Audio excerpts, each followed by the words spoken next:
The following is a presentation of the Belly Up Sports Media Network.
And good evening, everybody. Welcome again to the latest edition, indeed, of the Captain Lou Extravaganza. We are live. It's January 26th, 2023. That means we are knee-deep in the NFL playoffs. We are down to the Final Four, and there was some bloodlettings going on this past weekend. We're going to talk about that momentarily. It's all set. Philadelphia and the 49ers in one game, and then the nightcap has the Bengals and the Chiefs. It's going to be a great Sunday of football. I hope everybody's got their popcorn ready. I know a guy who's going to have his popcorn and everything else ready. Let's bring him in. He is our Philadelphia Eagles correspondent extraordinaire. I know it's Fly Eagles Fly. Let's welcome in Steve Rychel. Steve, congratulations. Man, your team is in it. They are in the Final Four. Welcome to the show, and great weekend for you. Yeah, I mean, you can't ask for more. Of the 5-year anniversary of the beatdown of the Minnesota Vikings, we do the same thing to our rival, the New York Giants, with the same score. Isn't that something? You know, that's funny. 38-7. It is weird coincidences that repeats itself in sports sometimes. It's kind of fun and unique at times. Steven, I got to tell you, that game was over in 10 minutes. I thought, you know, I even had a parlay where I got 23.5 points with the Giants. Now, I'm not saying the Giants were going to win. I didn't pick them to win. But holy crap, I thought it would be a lot closer than that. I mean, it was ugly. I mean, I think a lot of people bought into the streak the Giants went on at the end. Not only that, I think a lot of people played into what happened week 18 with the Eagles. Anyone who knows football knows when you go in and you're doing one of those scenarios where one team's resting one team and you have the possibility where you could still see them in 2 weeks. What happens? The coach and staff gets together and they run up what they call, a bare bones playbook, a vanilla playbook, however you want to talk it. So anyone who was watching that game, there was times you would see Jalen would go over, he's trying to run something, and you could just see how frustrated he was on his face. And everyone was just thinking it was just they were off and things weren't working. Anyone who was watching this team close, like he's not being able to do what he wants to do. They're pulling the reins back on everybody. So then, of course, when we come into the divisional round, I mean, granted, props to the Giants first and foremost. I mean, obviously, they're my rival. I still feel that they're a bigger rival for the Philadelphia Eagles more than anything, just because of longevity and things of that nature. Mm-hmm. But Brian Daboll deserves to be nominated for Coach of the Year. They deserve to hold their heads high. Big turnaround from last year. Same thing could be said on the other side to the Jacksonville Jaguars, who found themselves out this weekend, and what Doug Peterson's been able to do with that team down there. So I mean, we're in a unique situation, but I'm not surprised, just because what you've seen in that first matchup was probably what was going to happen. And even though they dropped 48 on them in that first game or whatever it was. I think it was like 48-20 or whatever it was whenever it ended. I still feel that game was a lot closer than the score let on. I still feel this game had a lot. The discrepancy isn't that big. It's always closer when it comes to divisional stuff and things of that nature. I think Giants fans have something to look forward to. Get your re-signings right, get your draft picks right, and we'll see what happens next year. Hopefully, we have a little bit more competition because I mean the way it looks like we're gonna walk away with this conference. I don't know. Well, I'll tell you what, Steven, it's going to be a great game on Sunday. We'll talk about the matchups in a moment, but that Giants game against Minnesota, I had the Giants pegged to win that game. Minnesota to me was fool's gold, and their defense was horrible. We've watched here in Philadelphia. We've watched who Kirk Cousins is. He's not the answer anywhere. I don't care where you put him around. He gets only if he plays at 1 o'clock. He just makes bad decisions. Go ahead. He just makes bad decisions at the wrong times. I promise you. He has all the tools and things of that nature, and I think we're spoiled in a situation right now where we talk about those intangibles that Jalen Hurts has. You wish you could put that in some things. I wish there's other things you could tell him to kind of kick back on it sometimes, because I still feel the shoulder injury was the play calling of this team just was terrible. I don't understand why you're running draw plays with Jalen Hurts against the one of the bottom ranked defenses in the Bears, which puts you in this situation. Well, I don't think anyone should be doubting this team. I like what the 49ers have. They were one of the teams I pegged as one of these upper ones, but Minnesota is that bad. And the only reason that they're there, in my opinion, is because of what we've seen out of JJ this year. Is he not nominated for Offensive Player of the Year or MVP or one of the two? He is. Yeah, there's a reason for that. I mean, I agree. He did he not break a few receiving records this year? He is arguably over the past 2 years the best wide receiver in the NFL. Well, it's funny, I think what gets overshadowed or not appreciated enough is, I was thinking about this before we came on. Let's look at the weapons. Everybody talks about San Francisco's defense and Philadelphia's defense, rightfully so. But let's look at the weapons in that first game Sunday. A.J. Brown, Dallas Goedert, Devontae Smith, Miles Sanders. That running game you guys had Sunday against the Giants. And Miles wasn't even the feature back then. I know. And then on the other side, Christian McCaffrey, Deebo Samuel, George Kittle. Yeah. I mean, the defenses are great, but these weapons on both sides, obviously to me, the advantage at quarterback goes to the Philadelphia Eagles. I mean, I love what Brock Purdy's done. It's been great. It's a great story, but I think it comes to an abrupt end. Listen, as much as we talk about these great weapons and A.J. Brown and Dallas Goedert, Devontae and Miles and Christian McCaffrey's been one of the best two-way backs in the NFL over that past handful of years. Deebo Samuel, since he's been drafted, has been one of the most electrifying wide receivers from that scat slot position, however you want to call him, and Kittle has been probably the second best tight end in football for the better part of the last 5 years. Yeah. He doesn't get quite the recognition as a Gronk, as a Kelsey. And the same could be said for Dallas Goedert. I've been sitting there telling everyone for the last 3 years, he may not be the best, but he literally runs the best routes, the cleanest routes. He may not have the best hands, may not be, the hardest to tackle or the fastest. No one runs routes better than Dallas Goedert. I think that's one of the most best things to have for a quarterback is always to know where your tight end is. Well, he has Kittle does a lot of that too. Well, he has to be good because to me, Zach Ertz was one of the top 4 or 5 tight ends in the game. And at first I'm like, we gave up. Why are you replacing him with this guy? And then when I saw him play a couple of times, I could see that. And he was expendable to go to Arizona. And now you've got a top flight tight end in Goddard, man. I love the way he plays. Yeah, we didn't have to sign him to a big contract. We got picks for him. Everyone hated it at the time, but as soon as you seen what Dallas Goedert was, it was just like, okay, maybe it wasn't that bad. Yeah, I mean, there was a lot of people that were like, everyone loved Zach. Zach and Julie Ertz, they were like damn near royalty. Just right up into that Super Bowl run, and became full blown it afterwards.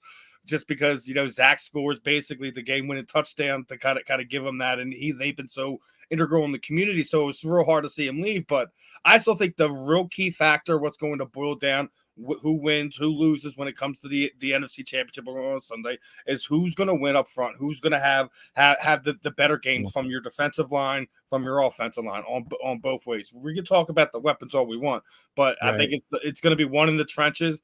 I think the Eagles are in a real unique situation where they probably have the most experience and the deepest offensive line in football. They've had it for the last 2 years, and it just goes to even show you, like, you have the best center in football. You control the middle of the line, you control the game, and then you have a guy that you literally turned from a project guy in the seventh round, and Jordan Mailata, who's now anchoring the left side of your line, and Andre Dillard, who's the guy who was supposed to replace the All-Pro who left, is number two. It's kind of an impressive situation that they're in.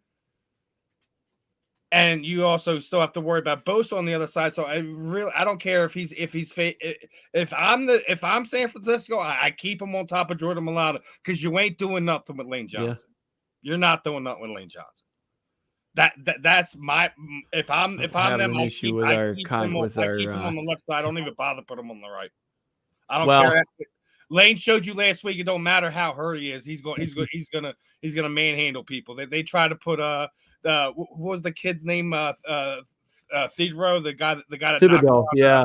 Nick Foles. They try to put him on either side of the first half of the game. They couldn't get anywhere. I seen him on the other side trying to go against Jordan Mailata. He did get close to a pressure, but listen, Bosa's amazing, but. And then you look on the Eagles' defensive line, and they have a unique situation where not just do they have guys that can go after it, but even if you're starting to move the ball and you're going a different way, they can rotate guys in because of moves they made during midseason. You go bring in Lindell Joseph. You go and bring in Ndamukong and Sue, and you're just getting back now a Robert Quinn who's arguably, what is it? He's got like 80 sacks over his first almost 2 handfuls of seasons in the NFL. I think that's a pretty impressive thing to kind of add into things. You have Hassan Reddick, who probably should have got a nod for Defensive Player of the Year, has averaged 10 sacks a year for over the last 3 years for 3 different teams. The only guy to do it ever. I think they're in a unique position. And then you go look at the secondary. They're deep. And I think the problem is, I think with San Francisco and matching up is they're not deep in the back end. And I think that's something Jalen could have wound up exploiting. We'll see how they wind up game planning it, but I still think it's going to be a close matchup. I think it'll be within 3 to 7. I mean, if the Eagles run away with it, I wouldn't be surprised, but I think they're closer matched up, and we're not going to see a repeat of what we've seen last Saturday.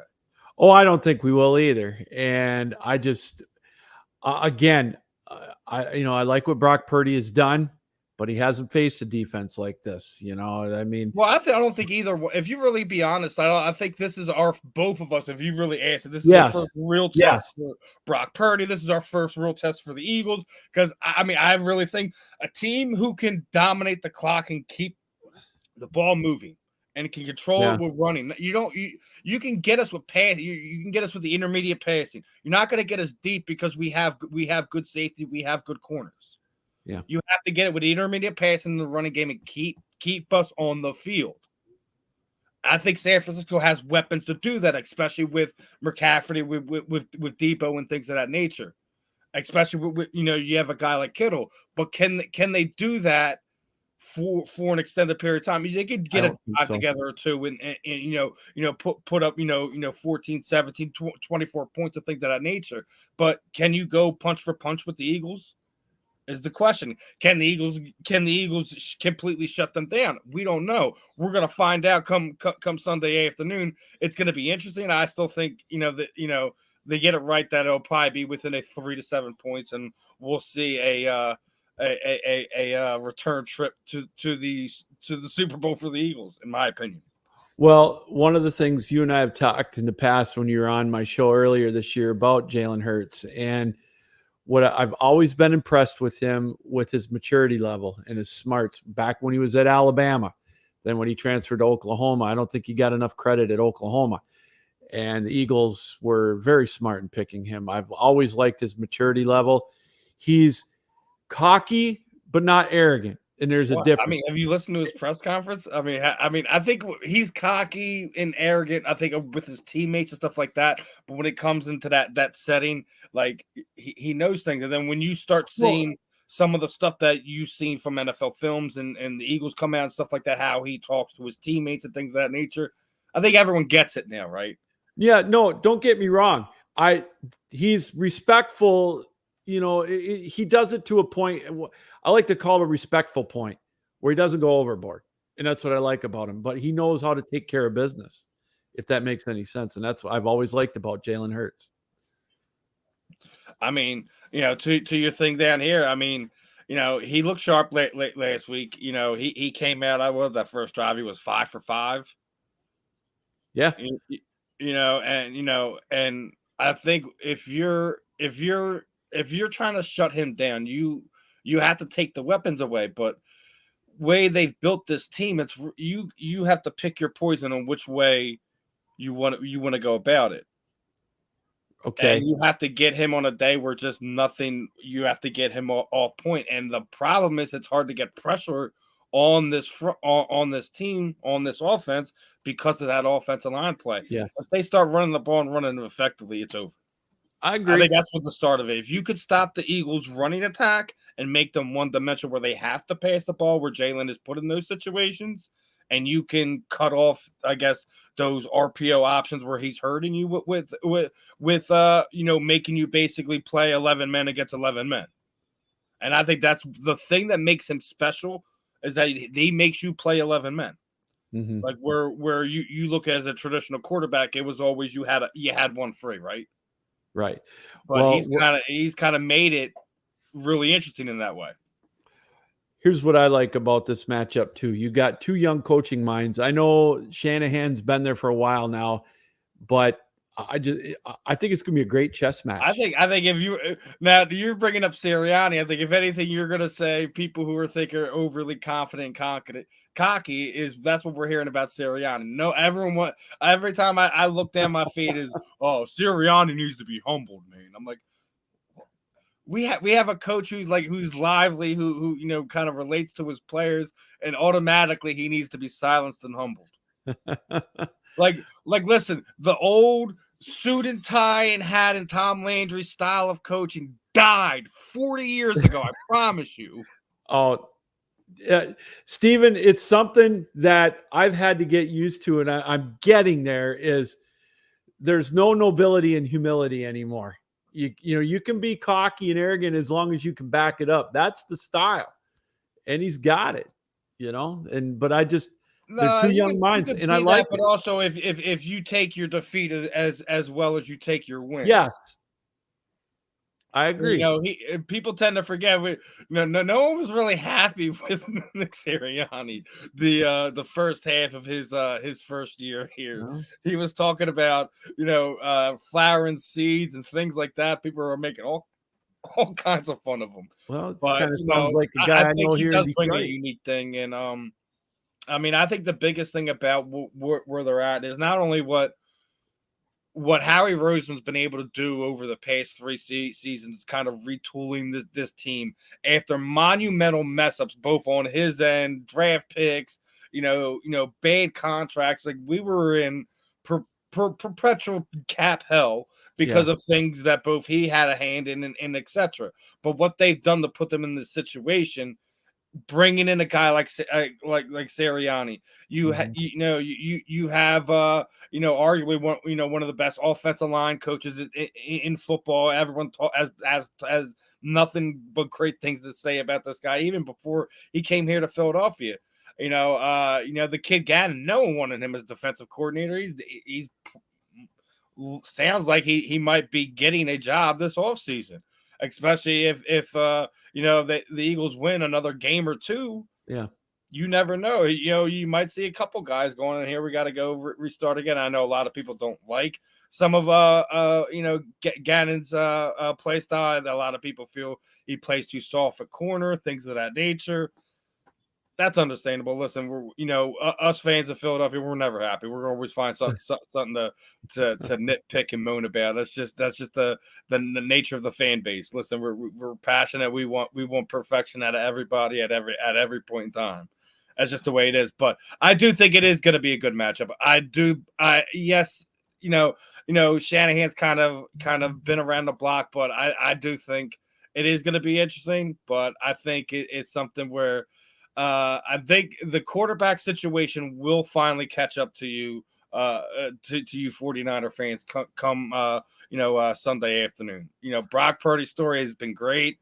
I just think the chapter will have its year on, and the ending on year one will be Sunday afternoon, unfortunately.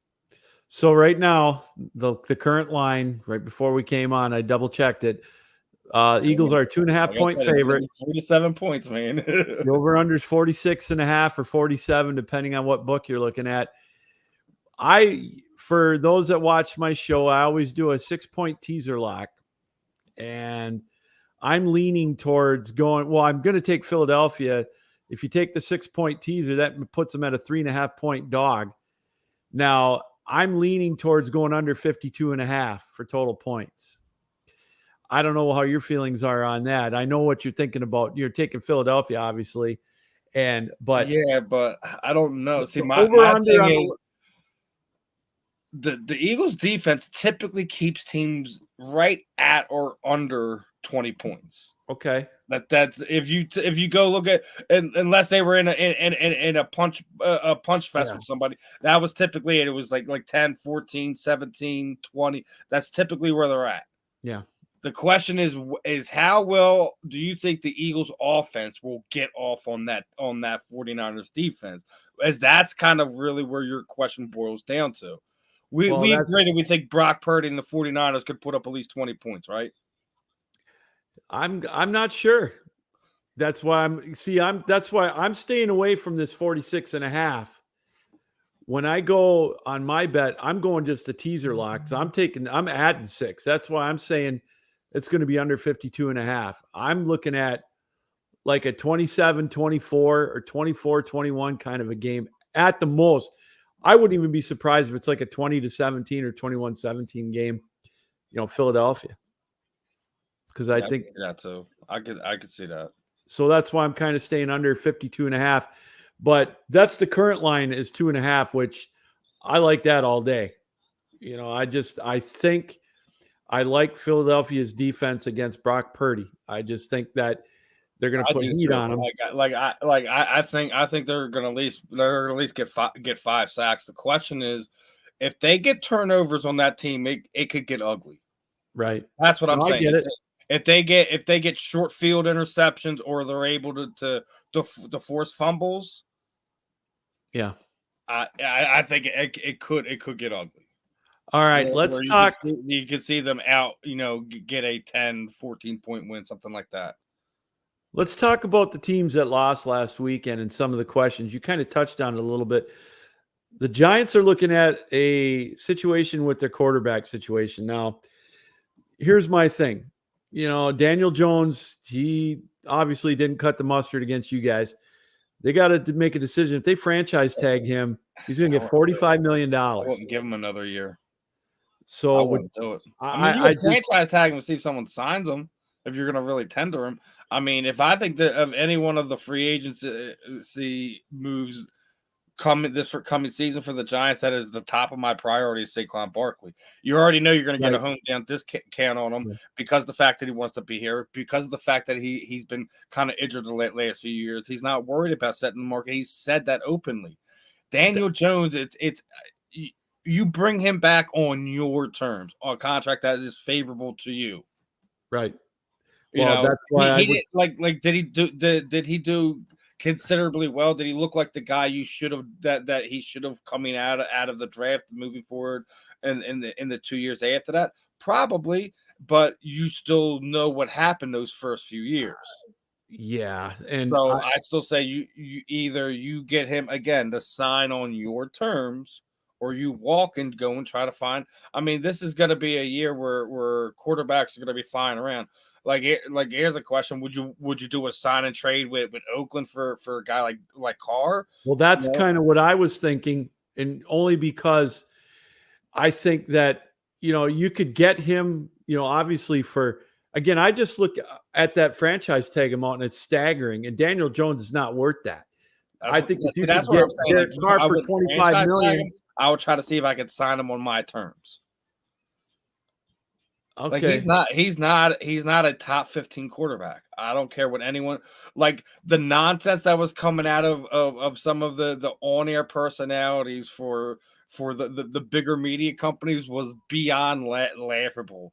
Craig Carden basically, basically giving Danny Jones his verbal version of a blow me off was beyond me. Chris Sims, for whatever reason, is still obsessed with this guy. I don't know what it is. Maybe familiarity to skill level. I don't know. Right. But I mean, either way, and it's not hating on Danny. Danny is who he is. I think the system they put in this year, how they ran their offense, that everything played into it. You got to get him wide receivers. I agree. You got to give them options, dude. And Kenny Golladay to me I was so glad when Detroit didn't re-sign him, and I thought, what the hell are the Giants doing signing him for that kind of money? I laughed all the way. I thought goodbye. He's a nice positional guy. How we brought Pascal this year. He catches maybe a ball or two a game, and he's special teams guy. He's a third down wide receiver. Things of that nature. $16 million a year. She was a China doll. And then now with Dallas, obviously the main questions are, you got a whole lot of problems there. A whole lot. Listen, I think Dak is when I hate to be right. I said it when everyone fell in love with Dak a few years ago. I'm like, listen, I don't want to burst your bubble. Like, he's a 4th, 5th round guy. Like, he's well overachieving. Is he the guy to give that kind of money to? I don't know. And they did the same thing for Zeke. Why? How much do we pay running backs anymore? Do we pay them that kind of money? No. So, in my opinion, McCarthy, Dak, and Zeke Elliott should be gone next year. If you're trying to win moving forward for Dallas, you need to get out of it now. You need to look at what we did following the Carson Wentz mess. Go and talk to Howie Roseman. Someone find his playbook in Dallas, because that's the only way you're going to get out of this mess and try to find yourself to win with a pretty good. Listen, no one can say anything about that defense. That defense is legit. Absolutely legit. You got 2 monsters at linebacker. You still got Lawrence at the end. You still got Diggs in the back end. You have nice pieces there on defense. That defense can keep. I mean, obviously, it kept the 49ers to under 20 points and still wound up losing the game. If Dak doesn't have those turnovers, we're talking about a Eagles Dallas Cowboys NFC Championship game. Am I wrong? No, you're not. But here's the thing: there's literally a 9-point swing off of Dak turnovers. Yeah. 3 points that should have went up for them. That Dallas, that San Francisco turns into 3 points, and then the other interception that turned into 3 points. That's 9 points. Take that 9 points off the board. We have a tie ball game. Yeah. So Dak's at that point. So I think, again, he may be in those conversations of trade partners for quarterbacks to kind of move around during this offseason.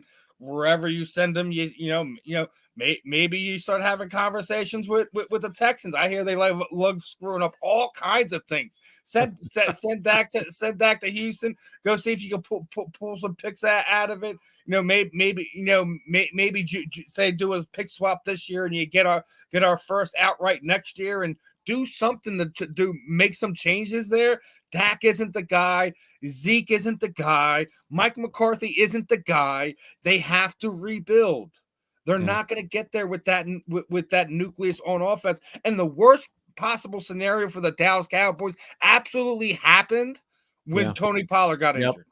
100%. That was the worst case scenario because now you're left with nothing at running back because we know that Zeke is not the answer. He is not a 3-down rack. He is a situational runner that can absolutely do damage and hit home runs at times. But he's more of a power back that has the potential to be a home run hitter.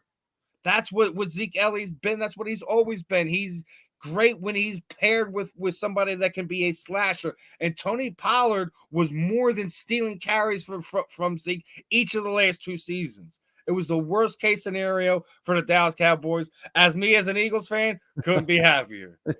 It's all sunny in Philadelphia, baby. There you go. So tell me, how are you going to watch the game? Where are you going to be at Sunday? I was thinking about going down to tailgating because there's a whole bunch of stuff going down there. You got a whole lot of stuff going on from all over the place. I heard what was it? Jason Avant, the guy that was on the 04 team. He's going to be down there walking around with some of the peoples that do a lot of the organizing of the tailgates down there and things of that nature. So debating on that, but when it comes to the game, I'll probably be home.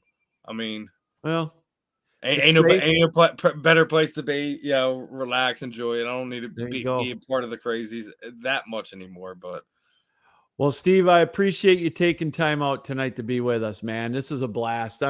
You got me fired up for that first game. It should be. I'm fired up for all of it. I'm as equally excited for the second game as the first one. It's going to be hard for me to kind of concentrate on, obviously, because I'm pretty sure that I'm going to get a second trip to the Super Bowl in 5 years. But that second game's going to be a slugfest, man. Joey B and Patrick Mahomes. Patrick, is he healthy? Is he 100%? We don't know. That's a real question. That's a real thing. Like people are really underestimating that whole thing. 80%.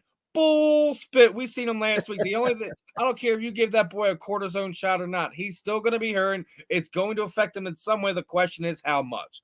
We already seen that he's tough enough to get through it. Can he do that? Not only if he could do it Sunday, but when they play again in 2 weeks. Yeah. Well, or if they play again in 2 weeks, Right. Yeah, for sure. All right, brother. Sit back and relax. The time, man. Thanks for having me on. Yeah. We'll do it again soon. Okay. Good luck. Appreciate it, man. Have a All good right, one. you bet. Stephen Rychel joining us from Belly Up Sports. He's got us fired up for the Eagles, man. This is great.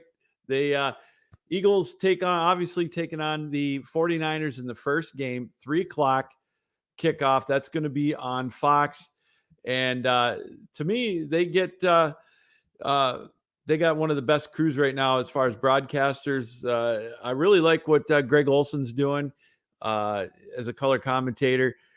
They're not stuck with the Eagles and 49ers game with Tony Romo. Kevin Burkhardt and Greg Olson will be on the call of that game, 3:00 on Fox. And then, of course, the nightcap with Kansas City and Cincinnati. So many thanks to Stephen Rychel for coming on. You're watching the Captain Lou Extravaganza. We are live here on the Captain Lou Sports Network on YouTube. And, of course, as always, we are powered up by Belly Up Sports. BellyUpSports.com. Check out the lineup that we have, all of our podcasts. We got a great number of podcasts coming up this weekend, previewing the Final Four in the NFL. As we mentioned, the 49ers traveling to Philadelphia. Philadelphia is a 2.5-point favorite, and the over-under on that is 46.5. And, of course, not only check out our lineup of podcasts, check out all the great articles that we have on BellyUpSports.com. We are just thrilled to death and very blessed to be a part of the Belly Up Network. And we got some great stuff coming up in 2023. And, not only with football, but with hockey as well. All the sports, baseball and basketball around the corner, going to be here before you know it. March Madness, you name it. Of course, on my other podcast that you can watch on Tuesday nights, the ACHA Power Play, the American Collegiate Hockey Association. The road to Boston is in full force to the national championships there in the middle of March of 2023. So stick around for that on Tuesday nights at 7 o'clock. We have a great lineup of guests each week on that show. So anyways, it's pretty much covered the Philadelphia side of the bracket against the 49ers. Again, it's going to be, Steven brought up some great points. The line play to me is going to be key. Who can control that? I know it sounds basic, but you've got two of the best offensive lines in football right now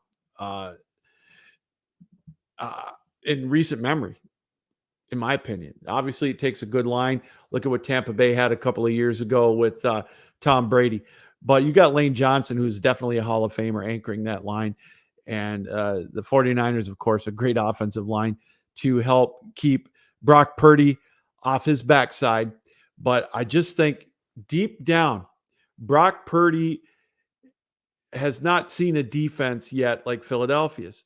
Minnesota has got an Ole defense, to say the least. They're terrible. And, they played a Seattle defense that's not very good. And I'm not taking anything away from Brock Purdy. What he's done has been phenomenal. What is he? He's undefeated as a starter. It's going to raise a lot of questions in San Francisco, even when Jimmy G gets healthy. We'll talk more about that on another show, where he's going to end up. But I just don't think that they got the wherewithal Brock Purdy does to hold up against that Philadelphia defense. I could be wrong, but I just think it's going to be a slight edge to Philadelphia. We talked about, let's look again at the weapons on both sides of the ball. A.J. Brown, Dallas Goedert, Devontae Smith, Miles Sanders. And then you counteract that with Christian McCaffrey, Deebo Samuel, George Kittle. Yes, the defenses are going to be tested. These are two of the better defenses in the National Football League. And that's why I tend to be a little more confident on my 6-point teaser lock, where I would take under 52.5 for total points. And I think, I'm probably going to go with the Eagles at plus 3.5. I know that's the 6-point teaser. So there you go. That's on the offense. That's on the NFC side of the ball. Let's go over to the AFC. Cincinnati and Buffalo. What can you say about Joe Cool? They came in there kind of like Philadelphia did against the Giants. Before you know it, it's 14-0. It's like, what the holy hell is going on? They buried Buffalo in the snow. And they made it look easy. At times, they really did. Boy, Buffalo, they sure miss Von Miller. But I think, Cincinnati was, they were unnerved. Buffalo was playing on emotion. But I got to tell you, you look at what they did against Miami. Miami should have won that game. And Buffalo had a hard time stopping a third-string quarterback. That's why I took Cincinnati in that game, getting 5 points, and then I had a no-brainer teaser lock, plus 11, and over 40 points. Now, that one was a little more, what was it, 42? That one was a little more tricky. I had to get that last-second field goal, but, to make it a one-possession game. But my goodness, that just, holy cow, did I get my games mixed up? Oh, I got Kansas City game mixed up. That's what it was. I took Cincinnati in the under, and I ended up getting that. That's right. That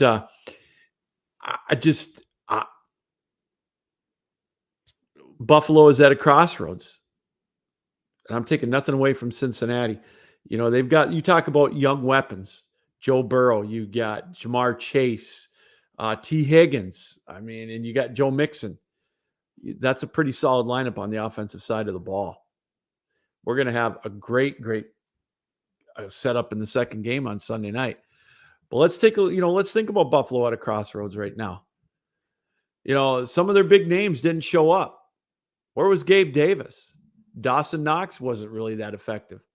The defense, they were exploited. Again, Von Miller, losing him in the Lions game on Thanksgiving was huge. But they still were able to get that number 2 seed. And one makes you wonder what would have happened if they would have played that game out in Cincinnati had DeMar Hamlin not gotten hurt. Cincinnati, I think, would have took care of Buffalo. They were on, I know it was early, but they were on their way. They were up 7-3 and moving the ball when that unfortunate incident happened. But now Buffalo's at a crossroads. What do? I think they got to get another playmaker. And as goofy as it sounds, Buffalo, they rely too much on Josh Allen and his legs. When he's the leading rusher for most of the season. Now, I know Devin Singletary's good. I get it. But he's to me, reminds me a lot now of what Zeke Elliott is. He'll give you some touchdowns and you'll have spurts, but they got to get a big play guy carrying the ball, and they got to get another wide receiver. Stephon Diggs is great. He's a diva, but he's great. But you need more than that. You need someone that you can rely on. And Gabe Davis hasn't been that guy. Spurts. But you can't rely on spurts once, the playoffs start. And I think you got to start looking at Buffalo's offensive line a little bit.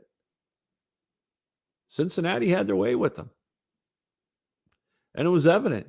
They forced some turnovers, and that's, again, Buffalo was lucky to beat Miami.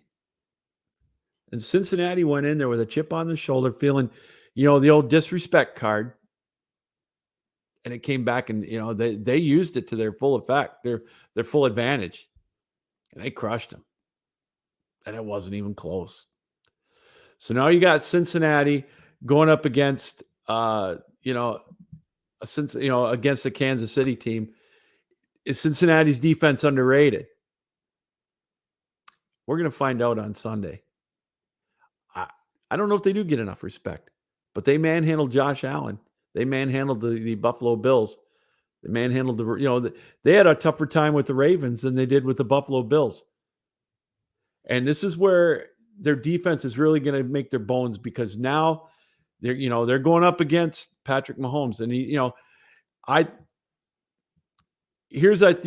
obviously they're going to get a break with Buffalo,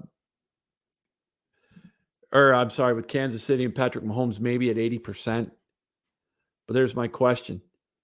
Is 80% enough to carry Kansas City? And I just, until he proves me otherwise, I say yes. They got Isaiah Pacheco. They've got Marquez Valdez-Scantling. Obviously, Juju Smith-Schuster. Say that 5 times fast.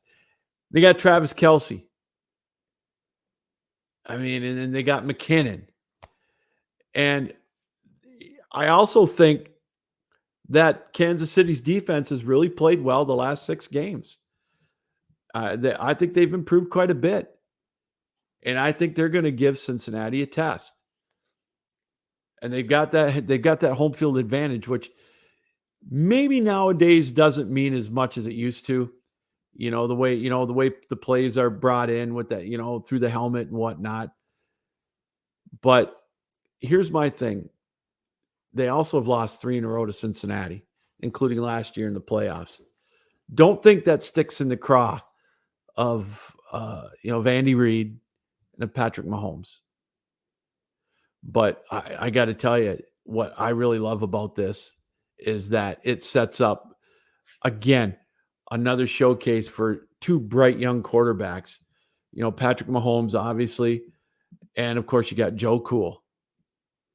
And I tell you, it's going to be a great way to end the weekend on Sunday night with these 2 teams playing against each other. Let's hope the weather's decent. Let's hope that doesn't play a factor in it. I'd love to see a shootout. I don't know if that's going to be the case. I'd love to see it. But I think, Cincinnati and Kansas City is going to make for a wonderful contest. Now, the line on that game right now is Cincinnati a 1-point favorite at home, or on the road rather. against Kansas City. It started out as a 3-point favorite. Then they found out that Patrick Mahomes is about 80%. So if you're a Kansas City fan, boy, I'd say jump on that. I just think Kansas City's going to, you talk about maybe playing with a little chip on their shoulder. I know Patrick Mahomes is a little bit injured. I get it. But with Cincinnati, a 1-point favorite, the over under 47. Boy, I tend to lean. I really do. I tend to lean towards Kansas City getting the point. You could play them money line and it's plus 100. That tells you how close it is. So, I look at, we'll talk about our teaser parlays and whatnot here in a minute. But, Kansas City, I think's got, I think they got a little mojo on their side. I really do. Now, Jacksonville, let's take a look at the teams that didn't win this weekend. Jacksonville, are they a one-hit wonder? Or have they arrived with Trevor Lawrence? I guess that's, waits to be seen. I'm still not 100%. I like Travis Etienne. Is he going to be a big-time back to be relied upon? I don't know. I think that if Jacksonville's smart, I think they'd get a little more help on defense. Their defense is adequate. But here's the thing that Jacksonville has kind of an advantage right now, whereas they can play a couple of more years on Trevor Lawrence's rookie contract. Next year could be a big year for them. It could be a crossroad, a turning point kind of a year. Can they take that next step? They can, maybe bolster that through free agency. I thought they looked good. It was a learning experience for Trevor Lawrence. I think in a way he has arrived. I think he is one of the top 12, top 10, top 12 quarterbacks. He played well. As funny as it seems, I think a turning point to him was that Lions game when Detroit just boat raced him. I think he was embarrassed by that, and he was motivated by that. And it showed they made a nice run. They won a playoff game. They got in against Kansas City. And here you go. They came back from that 27-0 deficit where he shook off the 4 interceptions. Obviously it was a learning curve for him this year. Now, next year, we'll see if they take that next step. Will they be able to take that? Kind of like the Lions. I know the Lions didn't make the playoffs, but, people consider them a threat now. How are they going to handle that? How is Detroit going to handle a little bit of success? How is Jacksonville going to handle success next year? Probably a tougher schedule. They're not going to be taken for granted anymore. So that's what I want to keep an eye on with a team like Jacksonville. They finished 9-8. They won their division. They got a home playoff game. How do they build on that for next year? We already talked about the Buffalo Bills at a crossroads. You can only play on emotion so much. You could see a guy like Stephon Diggs clowning it on the sidelines, ripping on his quarterback. I mean, that act gets really old. And he's gonna lose. He's just put himself in a worse situation. I understand all he wants to do is win, but there's a right way and there's a wrong way how to handle yourself. And that was the wrong way. And I get tired of that. And it seems like all of these wide receivers, they're the main ones that always seem to do it. I read somewhere where, don't call, AJ Brown, don't call me a diva, but I want the ball. They all want the ball, but there's a right way and a wrong way to do it. It's like Steven Rychel said, you can be confident and you can be arrogant, but you got to take losses the right way too. You got to, you can't be a jerk when you lose. And that's Stephon Diggs. He's a captain, for God's sakes. But now Buffalo, again, we talked about it at a crossroads. What do they do from here? So, but concentrating on the game. And here's, we talk about Buffalo. I want to bring up Kansas City again one more time. They lose Tyreek Hill. Everybody thinks they're going to take a step back. What do? They go out and get a Marquez Valdez-Scantling. They go out and get Juju Smith-Schuster. They get a McKinnon. I mean, I think they've more than adequately made up for the loss of Tyreek Hill. That's what Buffalo needs to do. They got to find a way to get a couple of players like that. Players that don't wilt in the big moments like Gabe Davis. So now we got Kansas City, we got Cincinnati. We talk about their defenses. Are they underrated? It's going to be kind of, they've got the weapons. Obviously, Patrick Mahomes, 80%. Is he going to be good enough? Then you've got you got Cincinnati. They're on a roll. They want to get back to the Super Bowl. Here it is, a rematch. It's in Kansas City again. I look at the lines. Let's bring it back up. Cincinnati, -1. The over-under is 47. What do you do with that? I got to tell you, I'm going with Kansas City. It's probably going to drop to even money. It might be a pick'em game by Sunday. I'm taking Kansas City. And, one of the things that you've seen on my show here is we like to do our 6-point teaser locks. Last week was the first time I went 0-2 on the 2 games that I call my locks. I talked about it with the Giants and the Eagles. I didn't think the Eagles were going to lose, but you give me an extra 6 points, that puts it at 13.5. I sure as hell thought New York was going to stay within 13.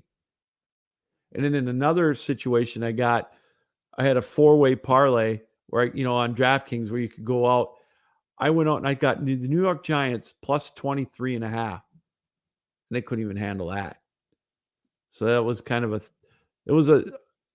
the old captain got thumped last week. So I'm looking to rebound as well. And of course, the Dallas game against the 49ers. I don't know what I was thinking in that one. I thought they could combine get over 40 points. But then again, you got a Dallas team. We talked about it in the first half hour. Dak Prescott didn't show up, made 2 really, really stupid throws, and he almost had 3 interceptions. They only mustered 12 points. They had a golden opportunity on that block punt.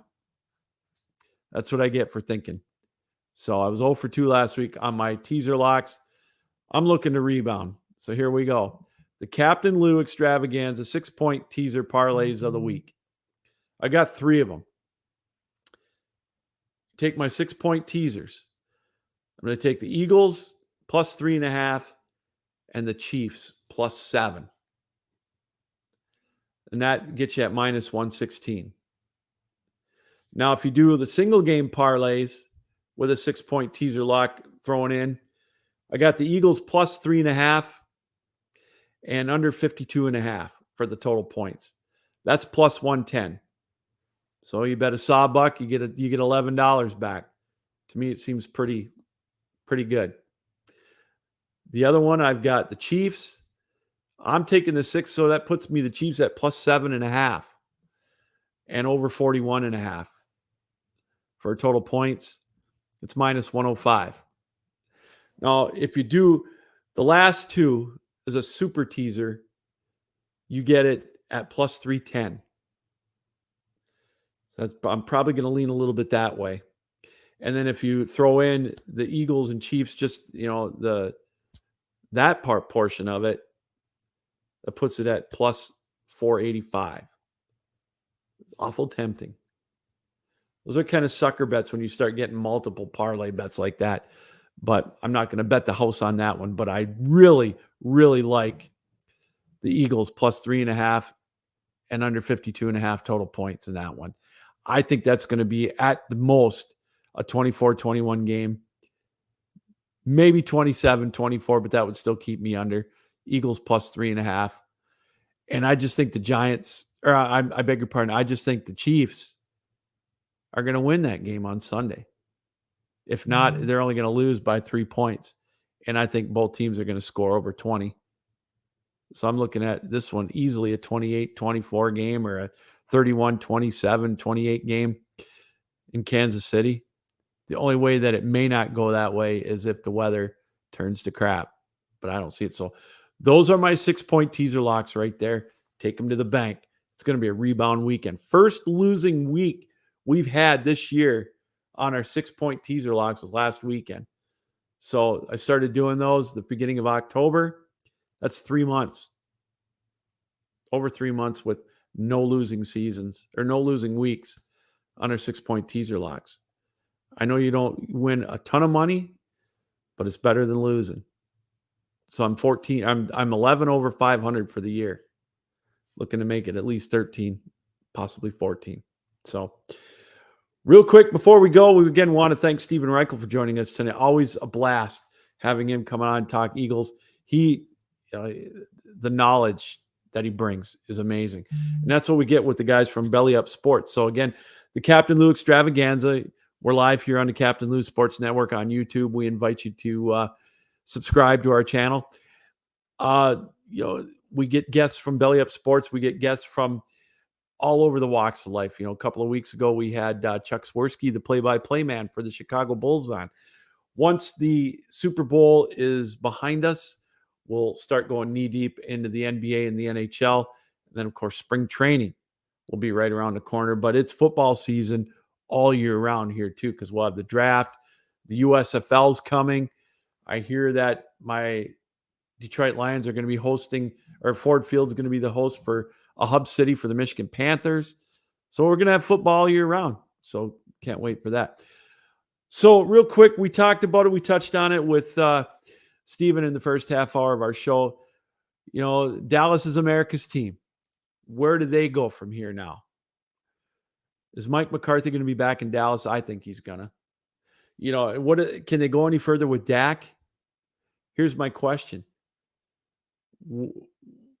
What are they going to do if they, getting rid of him? I don't think that's an option. The guy's going to make $40 million. They're definitely at a crossroads with Zeke Elliott. Zeke's a guy, he can give you a little bit now. I just think that they've got to try to move on with him. The unfortunate thing, as Steven mentioned in the first half hour, losing Tony Pollard to that broken leg was just, that was almost a backbreaker. Well, it was for them. He's their catalyst in the running game right now. Hopefully he comes back healthy for Dallas's sake for next year. You hate to see anybody get injured. Hopefully it's something he can heal. He can rehab and get back in time for training camp or the beginning of the year next year. But Dallas is at a crossroads. Their defense has improved. They've got some big name players, but they're chaos. There's chaos right there. And one wonders if Jerry Jones were to pick up the phone tomorrow and get his guy, Sean Payton, if he could convince him to come there, would he do it? And I just don't know if Sean Payton would do with Dak Prescott. I just don't know if, and then again, you don't have total control in Dallas. You get the big guy upstairs doing all the interviews after every game, and it's his team. He can do whatever the hell he wants. And then if you're the Giants, you've got a big question at quarterback. That's going to be the $1 million question in New York City. You got both New York teams right now with quarterback questions. But Daniel Jones, what are they going to do? Are they going to trade him? Sign and trade? They got to let him walk? I just don't see how they can franchise tag him for $45 million. Just don't see it. Well, hey, that's going to about do it tonight. We're just about done here. We want to thank Stephen Rychel for joining us here on the Captain Lou Extravaganza, talking Philadelphia Eagles against the San Francisco 49ers. He's fired up. Fly, Eagles, fly. It's true for him. So let's take a look. Let's show you. You can see the lines, our 6-point teaser locks. So if you go by that, we can tell you that the lines right now in the game, if you're going to do it straight up, are the Eagles -2.5 and the Bengals are -1. So I did look it up on DraftKings. If you want to do a parlay, just a regular parlay on those two, I would lean towards the Eagles. I'm taking the Eagles and the Chiefs. That parlay is +256. But these are my 6-point teaser locks. Real quick, one more time. You can see them on the bottom of the screen. Give me the Eagles and under 52.5. Give me that one all day long. That's my lock of the week right there. That's where I'm going to go to the bank with on that one. So get a rebound after last week. So, well, hey, that's going to do it. This time next week, we're going to be talking about the Super Bowl and the Super Bowl combatants Is it going to be the Eagles? Are the 49ers and Brock Purdy going to make it? Is it going to be a back-to-back showing for Joe Cool? Or is Patrick Mahomes going to give Andy Reid another shot at another Super Bowl? We'll dive into it knee-deep next Wednesday night. For Stephen Rychel, thanks for joining us here on the show. And for you, the viewer, for watching us here on the Captain Lou Sports Network on YouTube. Follow us on Twitter at Real Captain Lou, the Captain Lou Extravaganza on Facebook, as well as yours truly, Louis Gamlin on Facebook. That's going to do it. We'll see you next week. 2 shows next week, Tuesday and Wednesday. The ACHA Power Play at 7 on Tuesday, and then the Captain Lou Extravaganza this time next Wednesday. Captain Lou saying, keep your heads up, keep your sticks down, keep your feet moving, and as always, keep your minds open. Thanks for joining us here on the show. Be safe, everybody. Enjoy the football this weekend. We'll see you next week right here on the Captain Lou Sports Network with another edition of the Captain Lou Extravaganza. So long.